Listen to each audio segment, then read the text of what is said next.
বিসমিল্লাহির রহমানির রহিম। নতুন একটি ভিডিওতে আপনাদের সকলকে আমন্ত্রণ।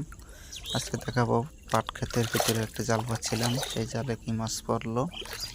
কেন বন্ধুরা, এই যে একটি কই মাছ এবং জেতা এবং সামনে কি মাছ পড়ছে সেটাও আপনাদের দেখাইতেছি। এই যে একটি গোমাটাকে মরে গেছে এবং এই যে দেখুন এখানে একটি কই মাছও বেজেছে বড়, এবং এই যে আরেকটি গোমাটাকে, এবং এই যে একটি ভেদা মাছ বা রয়না মাছ বলা হয়।